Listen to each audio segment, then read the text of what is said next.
Lahat ng minahal ko ng tunay ang gusto benepisyo, okay. Pero ang effect nito sa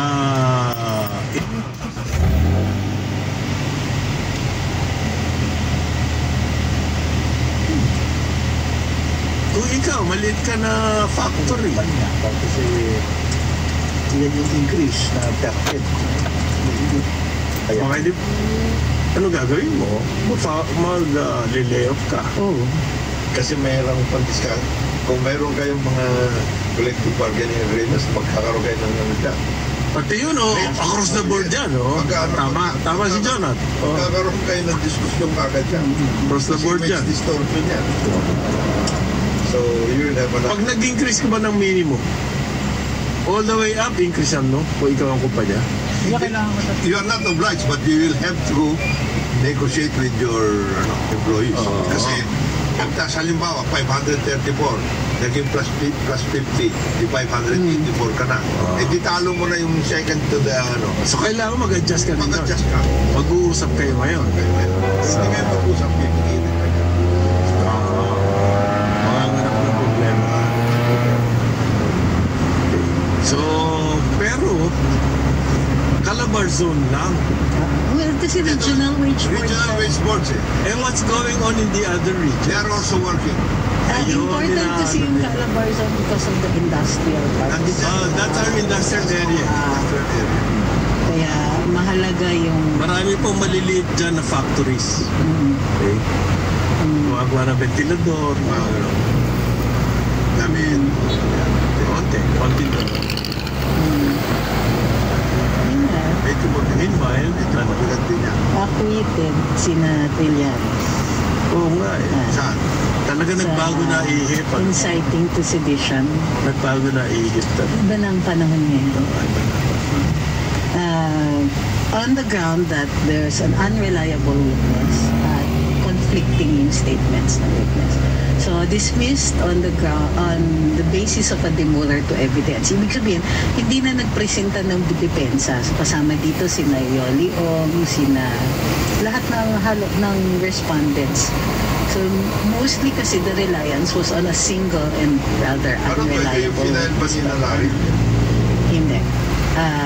Inciting sa RTC ito eh. Sino I don't nag-file think niya? so. Sinong, PNP. at saka sinong witness? Yung si Picoy. At yung Picoy dito. Yung kay Larry. Siya ba yung nag-ano? Siya yung... Wala. Sino Father Alego yan? Yes.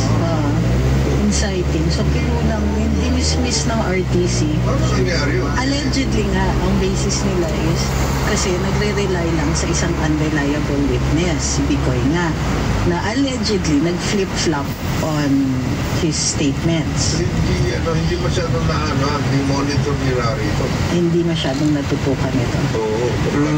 Because siya yan eh. So, but yeah. Bakit? Ano nangyari yun? Yun na nga eh. Well, sa bagay, wala na namang value yan si Trillanes. Totoo yan. Nakikinig ko pa ba sa kanya? Yan na po yung parusa niya. Yeah, hindi Sa na siya kakaingay nanalo niya, last na wala time. credibility niya. Yeah, hindi na siya nanalo last time. Hindi na rin siya nag- Kumbaga, salita siya ng salita, nag-boomerang. So Yung now, mga accusation na yun. he allegedly teaches governance or something. Kawawa yung Master Jassy. So he can do a lot of damage. Alam niyo po, may nagsasabi sa akin, baka yung pangako na bawiin yung karagatan. Ano ba yan? Ano ba yung MD na nakaparada dyan sa Sierra Madre. Sierra Madre. Kasi nag-back channeling tayo sa China nun. Yeah. And who was back channeling? Ayun na nga eh. Yung mahilig na- Kasi ang buong paniwala ng China, meron tayong pangako na tatanggalin yan. Hanggang ngayon. Ang mga presidente natin lahat nagsasabi, walang gumawa sa kanila yan. So, sino yung gumawa, no? Sino nag-backchat? Sino nagsalita? Ay. Who represented the Philippines? Who representing, sige, alisin namin talaga yan. Hindi, Without authority. Said the words without authority. bakit? Marunong ba yung makipag-usap? Yung konsepto nga ng maayos na salita sa gobyerno, hindi pa niya nag-grasp. Kumbaga, I'm being kind. Pwede. Hindi manalo-nalo eh. Sinasabi ni Bobby, pwede yun. Pwede nangyari talaga yun. May nangako. May nangahas. Na mangako. At hindi din. Hindi lang ma-identify si But I have a very good news. Yung pong Need it. very good news. The entire province of Sulu. Akala ko sasabihin mong good news. Best dive destination tayo. Ay! Related dyan. Sulu! The entire province of Sulu, ang sabi po ng Armed Forces of the Philippines, declared Wala na totally free from the influence and presence of the notorious Abu Sayyaf group. Wala nang ESG. Sabi po ni Major General Ignacius Patrimonio, yan po ang commander ng Joint Task Force Sulu. JTF. Army yan. At ang kanyang pinasasalamatan ay ang Sulu Province po. Malaki daw ang nagawa ng Sulu Province. Okay, meron daw silang task force kasama yung Sulu Province. At ang Sulu Province po ang nagkumbinse sa mga remnants, kumbaga yung labi-labi nitong grupo na to na umayos na kayo. Okay? Maganda na ang kinabukasan natin. Mga 52 barangays daw po yan affected. Klaro na ngayon na clear na yan. Naku, excited ako rito kasi napakaganda po ng Sulu. Yes. Kung inyong sana magkaroon ng talagang ng malawakan turismo na napakaganda. Yan sa area na yan. The Sulu Archipelago that includes Tawi-Tawi. At saka masasarap pagkain. Yes. Uy, the best. Lobster. Nag-aano sila. Cultivate ba yung tawag doon? Yes. Ng Breed lobster. sila ng lobster. Dati pa Farm kasi, aquaculture. aquaculture. Dati kasi, ang daming lobster dyan. Back in the Upper Cretaceous period, nung nandun kami, mga bata pa kami. So, ang Sulu Air Task Group Commander, father ko. Ano ba Si Papa. Si Papa. Kaya kami halos Papa! fatherhood. Pare, sarap ng pag-alas. Nagpangabot pa sila. Ito yung ang head ng Marines noon, at the time, si Colonel Jackson. Okay, Later General and later Senator. Kaya magkakakilala yung pamilya namin. So, we spent a lot of time there. Noon, Ganun kasi yung military, dala yung pamilya na assign pwedeng sa... dala. Pag officers na. Pag-officers. Mataas-taas na yun. Mga kasi officers kayo, kung ang housing allowance mo ay 1,000 Hindi. Uy, ang laki 1,000 Malaki na yung 1,000 na. Compared to 7.5 billion pesos na nasasayang na gamot. Kasi noon, sina Papa, may GSIS pa. Ngayon wala na. So, pero noon, ang lobster, sinasalok lang talaga yan sa dagat. Pati yung horseshoe crab. Yung mas marami sa Zamboanga, pero meron din Yung sa Cebu. yung... Tawag sa horseshoe crab. Oo. Kinakain natin yan yung Kuracha. The best yan. So, we would have that. Mangustin, mga Pag gano'n naman ang posting, ang gandang matawag na Army Pra. Pag gano'n. Air Force. Well, kasi ang Sawsawan nyo doon. Sa Suka lang. gumagawa ng lemon butter si Mother. So, yung calamansi at Sulu, butter. ang trust ecotourism. Dinadala pa namin yung butter kasi wala mabili dun sa sunod na time. Kaya ang sunod sa Tawi-Tawi, marami dyan mga professionals coming from other parts of the country. Yes. Judges, teachers, doctors, etc. But why are they leaving Cebu, Tawi-Tawi? Samantalang kung they stay there, the place will develop beyond. Kulangan Very much wildest imagination. This is yung the trouble, Yes. the violence. Ngayon, wala na. Ngayon, ganyan. Babalik na yan. Babalik na yan. At gusto ko sana yung ecotourism.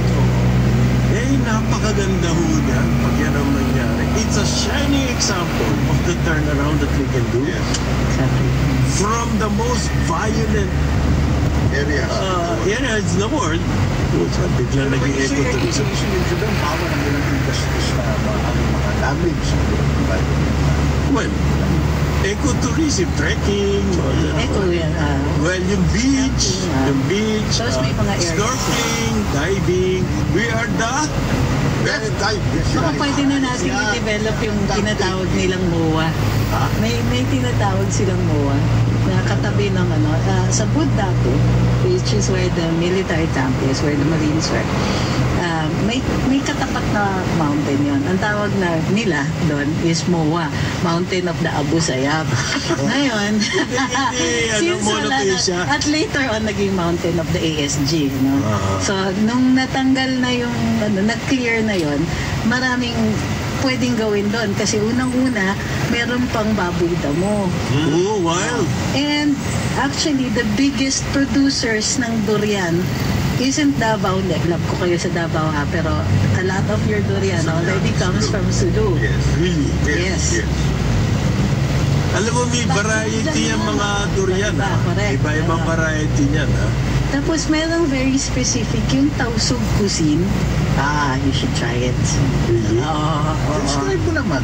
Parang, Puro kwento lang na rin. Pagbalik na karambola, ang oras natin ay nagpipili ng mga Balikan natin ang ating mga karangbulista at ang programa Karambola sa DWIZ. Karambola, karambola, tuwing umaga. Nagbabalik ang karambola, kasama pa rin sa Intilan, Conrad Banal, Jonathan De La Cruz, Joel Laksamana, ako po si Tixi Cruz Angeles. You were mentioning yung farm. Nakatulong talaga sa peace and order dito sa Sulu. Ako, I plan to go back. Kasi yun dyan na yung childhood ko eh. But the challenge now with farm is, How to kasi yung development. development ng area. Yan ang challenge. Nandun yung, they have the money, they have the funding. Malaki daw po, marami Malaki. ng araw po SUV. Oo. Maapaw na ng SUV doon sa farm office. Wala nang parking. Wala nang parking eh. Sabi sa atin, di ba? Yung mga hotels. Kasi when I used to go back dun sa sa kampo ako nakatira kasi wala rin namang options. Or kukonting options. So, kaya sanay ako sa kampo nakatira. But now, because very active, and congratulations to the Sulu Provincial Tourism Office. Napaka-active sa Facebook. Oo. Congratulations. Kasi sila ngayon, you contact them if you want to go to Sulu. Yes. They will May package na sila. Meron. Gusto kong So, kasi, at gobyerno pa ayoko ba? kasi tumira sa hotel. Gusto kong tumira sa isang lodging area lang. na close to the people. Kasi yun po ang purpose ko po in traveling. Meron silang- Get to know how people there live. Meron silang effort para sa boutique at saka yung kanilang mga stay at home. Stay at home. Parang ganun. Totoo Ako kasi, from the start, ang sinasabi ko noon, when I was still an opinion maker, ang sabi ko, ang solusyon dyan sa Mindanao is economic development. It's always been. That's the only way to do it. Otherwise, wala yan. Ngayon, pagkakataon na, nung lugar na yan, na magkaroon talaga ng magandang economic development. Kaya nga yung mga professionals na nakapag-aral na taga riyan, now is the time. all is forgiven. The best time to go. Diba? Sino po ba naman ang magde-develop yun? So sa amin, local government, Well, si Cynthia Villar, maaari mag-invest sa real estate dyan. Bilhin na yung mga palayan dyan at gawin ng housing. Subdivision. Pero I don't think that's for the... I doubt. That's for the good of the area. Kailangan intindihin mo din yung kultura.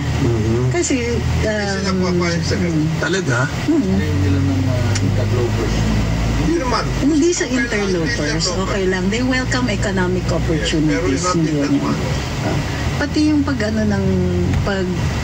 pagtitira ka doon, magninegosyo ka doon, may system na magpapaalam ka pa. Tapos, so, even before, Ganun ang kultura dyan. without the sultanate in place, nagpapaalam din sila. So, you have to understand the culture of the area. In fact, for a Hindi nga lot of pwede them, pumunta ron, sisiga-siga ka. Wala yun. walang ganon. Hindi Ako si pwede. Trillanes. Hindi pwede. Hindi. Hindi pwede. Bawal ang volunteer contribution dito. Sana pumunta Voluntary. siya doon. Baka matutunan niya yung rightful place niya in the universe. Naghahabol daw siya ng mga smuggler dyan. Marami akong kwento dyan, kaya baka hindi pwedeng i-ano. Naghahabol daw siya ng smuggler dyan. I hope he didn't run his boat aground. Sa ngayon, ang flood control budget aabot ng mahigit 215 billion pesos sa isang taon. Mas malaki pa po ito kaysa sa budget ng transportation, social welfare and development, health, and agriculture. Even billion. Pero pinagtanggol po yan ng DPWH. Kasi ang DPWH lang daw po ang mag-i-implement, hindi naman ang mga congressman. Ito ba yun, John? Hindi. Yung mga flood control projects, DPWH, katatawa Trixie. Masisira ang diskarte ko. Okay. Yun daw pong mga flood control projects. Ang gagawa niya DPWH, hindi naman congressman. Okay. Wala naman tayong sinasabing congressman ang nag-ano.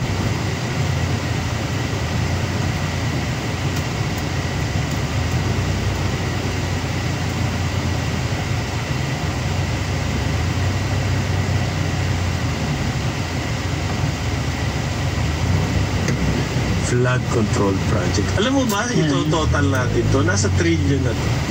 Tapos, Dapat wala nang baha rito sa Pilipinas. hindi lang yun. So, water impounding, gagastusan ng DPWH. Ayan. Sisingilin niya ng mga water concessionaire sa atin. Ayun, sila gagamit, no? Sila gagamit, sisingilin pa nila tayo. Hindi naman nila i-reimburse yan sa DPWH. So we've gone for Or sa circle national